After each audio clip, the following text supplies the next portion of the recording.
ॐ सर्वत्र गोविन्दनामसङ्कीर्तनं गोविन्द गोविन्द इति श्रीमद्भागवतमहापुराणं तृतीयस्कन्धः त्रयोदशोऽध्यायः। श्रीशुक उवाच निशम्य वाचं वदतो मुनिः पुण्यतमां नृप भूयः पप्रच्छ कौरव्यो वासुदेवकथाधृतः। विदुर उवाच स वै स्वायम्भुवः सम्राट् प्रियः पुत्रः स्वयम्भुवः प्रतिलभ्य प्रियां पत्नीं किं चकार ततो मुनि। चरितं तस्य राजर्षेः आदिराजस्य सत्तम ब्रूहि मे श्रद्दधानाय विश्वक्सेनाश्रयो हि असौ श्रुतस्य पुंसां सुचिरश्रमस्य नन्वञ्जसा सूरिभिर्यीडितोऽर्थः यत्तद्गुणानुश्रवणं मुकुन्द पादारविन्दं हृदयेषु येषां। श्रीशुक उवाच इति प्रुवाणं विदुरं विनीतं सहस्रशीर्ष्णश्चरणोपदानं प्रहृष्टरोमा भगवत्कथायां प्रणीयमानो मुनिरभ्यचष्ट। मैत्रेय उवाच यदा स्वभार्यया साकं जातस्वायम्भुवो मनुः प्राञ्जलिः प्रणतश्चेदं वेदगर्भमभाषत। त्वम् एकः सर्वभूतानां जन्मकृद्वृद्धिदः पिता अतापि नः प्रजानां ते शुश्रूषा केन वा भवेत् तद्विधेयी नमस्तुभ्यं कर्मस्वीन्यात्मशक्तिषु यत्कृत्वेह यशो विश्वघ् अमुत्र च भवेद्गतिः। ब्रह्मोवाच प्रीतस्तुभ्यमहं तात स्वस्तिस्ताद्वां क्षितीश्वर यन्निर्व्यलीकेन हृदा शादिमेत्यात्मनार्पितं।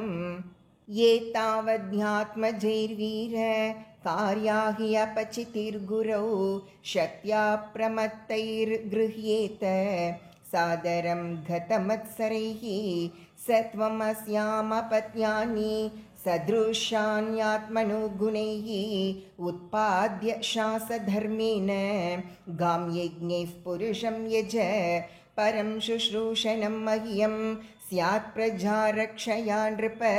भगवांस्ते प्रजा भर्तुः ऋषिकेशो नु तुष्यति येषां न तुष्टो भगवान् यज्ञलिङ्गो जनार्दनः तेषां श्रमो ह्यपार्थाय यदात्मानादृतः स्वयं। मनुरुवाच आदेशेऽहं भगवतो वर्तेयामि वसूदन स्थानं द्विहानुजानीहि प्रजानां मम च प्रभो। यदोकः सर्वसत्त्वानां महीमग्नामहाम्बसि अस्या उद्धरणे यत्नो देवदेव्या विधीयतां। मैत्रेयोवाच परमेष्टि त्वपां मध्ये तथा सन्नामवेक्ष्य गां कथं येनां समुन्नेष्य इति दध्यौ दियाचिरं। सृजतो मे क्षितिर्वार्भिः प्लाव्यमाना रसां गता अतात्र किमनुष्ठेयम् अस्माभिः सर्गयोजितैः। यस्याहं हृदयाधासं स येषु विदधातु मे इत्यभिज्ञायतो नासा विवरा सहसा नघ वराहतो को निरगाद अङ्गुष्ठपरिमाणकः इत्यभिज्ञायतो नासा विवरात् सहसा नघ वराहतो को निरगाद अङ्गुष्ठपरिमाणकः। जय भोलो वराहवतारी की जय। तस्याभिपश्यतः कस्तः क्षणेन किल भारत गजमात्रः प्रववृदे तदद्भुतम् अभून्महत्। मरीचि प्रमुखैर्विप्रैः कुमारैर्मनुना सह दृष्ट्वा तत्सौकरं रूपं तर्कयामास चित्रधा। किं एतत् सौकरव्याजं सत्वं दिव्यमवस्थितम् अहो भताश्चर्यमिदं नासायामि विनिसृतम् दृष्टोऽङ्गुष्ठशिरो मात्रः क्षणाद्गण्डशिलासमः अपि स्विद्भगवान् एष यज्ञो मे केदयन्मनः इति मीमांसतः तस्य ब्रह्मणः सह सूनुभिः भगवान् यज्ञपुरुषो जगर्जागेन्द्रसन्निभः ब्रह्माणं हर्षयामास हरिस्तांश्च द्विजोत्तमान् स्वगर्जितेन ककुभः प्रतिस्मनयता विभुः निशम्यते गर्गरितं स्वकेदक्षयेष्णुमायामयसूकरस्य जनस्तपः सत्यनिवासिनस्ति त्रिभिः पवित्रैर्मुनयो गृह्णन् स्म तेषां सतां वेदविधानमूर्तिः ब्रह्मावधार्यात्मगुणानुवादं विनद्य भूयो विबुधोदयाय गजेन्द्रलीलो जलमाविवेश उत्क्षिप्तवालः कचरः कठोरः सटाविदुन्वन् कररोमशत्वक् कुराहताभ्रसितधं श्रयीक्षा ज्योतिर्बभासे भगवान् महीद्रः ग्राणेन पृथ्व्याः पदवीं विजिघ्रन् क्रोडापदेशः स्वयमध्वराङ्गः करालदंष्ट्वाभ्यकरालदृग्भ्याम् उद्वीक्ष्य विप्रान् गृणतो विषत्कम् स वज्रकोटाङ्गनिपातवेग विशीर्णकुक्षिः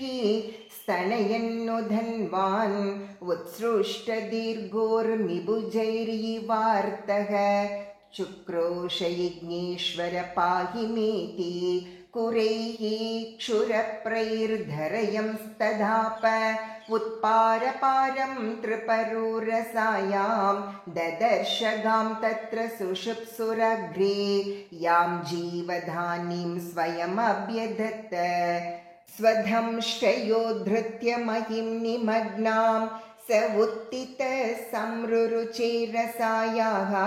तत्रापि दैत्यं गदया पतन्तं सुनाभसन्धिपिततीव्रमन्युः जगानरुद्धानमसह्य विक्रमं सलीलयेबं मृगराडिवाम्बसी तद्रक्तपङ्काङ्कितगण्डतुण्डो यथा गजेन्द्रो जगतिं विभिन्दन् तमालनीलं सितदन्तकोट्या क्ष्मामुत्क्षिपन्तं गजलीलयाङ्ग प्रज्ञाय बद्धाञ्जलयोऽनुवाकैः विरिञ्चि मुख्या उपतस्तु ईशम् ऋषय ऊचुः जितं जितं ते अजितयज्ञभावन त्रयीं तनुं स्वां परिधुन्वते नमः यद्रोमगर्तेश निलिल्युरध्वराः तस्मै नमः कारणसूकरायते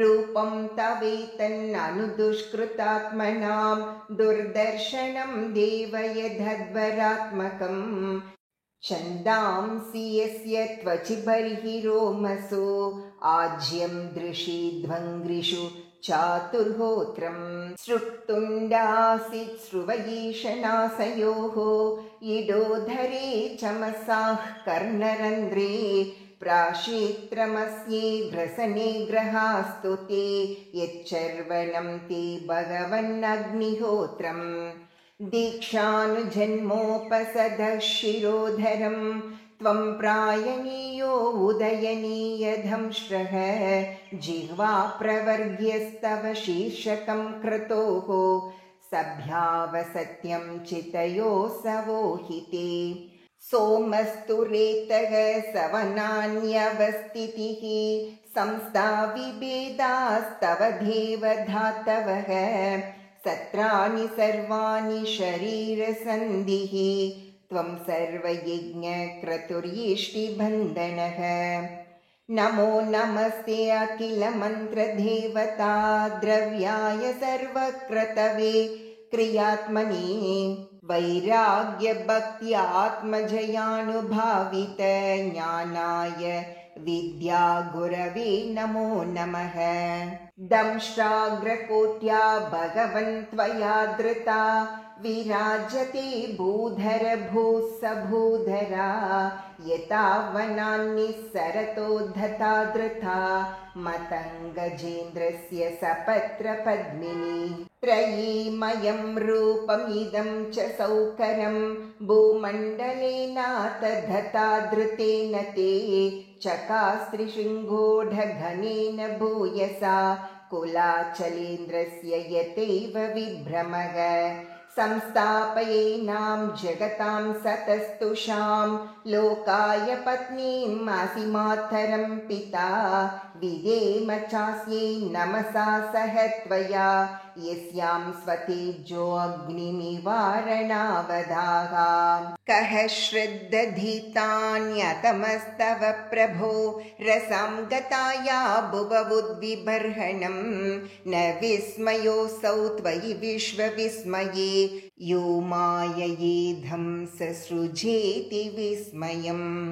विदुन्वता वेदमयं निजं वपुः जनस्तपः सत्यनिवासिनो वयं सटाशिकोद्धूतशिवाम्बुबिन्दुभिः विमृज्यमाना भृशं ईशपाविताः। स वै भतभ्रष्टमतिस्तवेशते यः कर्मणां पारमपारकर्मणः यद्योगमाया गुणयोगमोहितं विश्वं समस्तं भगवन् विदेहिशं। मैत्रेय उवाच इत्युपस्थीयमानस्तैः मुनिभिर्ब्रह्मवादिभिः सलिले स्वकुराक्रान्त उपादत्तावितावनिं स इत्थं भगवान् उर्वीं विश्वक्सेनः प्रजापतिः रसाया लीलयो नीताम् अप्सून्यस्य ययो हरिः। य एवमेतां हरिमेधसो हरेः कथां सुभद्रां कथनीयमायिनः शृण्वीत भक्त्या श्रवयेत वोषतिं जनार्दनोऽस्याशु हृदि प्रसीदति। तस्मिन् प्रसन्ने सकलाशिषां प्रभो किं दुर्लभं ताभिरलं लवात्मभिः अनन्यदृष्ट्या भजतां गुहाशयः स्वयं विदत्ते स्वगतिं परः पराम्। को नाम लोके पुरुषार्थसारवित् पुरा कथानां भगवत्कथासुधाम् आपीय कर्णाञ्जलिभिर्भवापहाम् अहो विरज्येत विना नरेतरम्। ॐ इति श्रीमद्भागवतमहापुराणे पारमहंस्यां संहितायां तृतीयस्कन्धे वराहप्रादुर्भावानुवर्णनेन त्रयोदशोऽध्यायः। सर्वत्र गोविन्द नाम संकीर्तनं गोविन्द गोविन्द।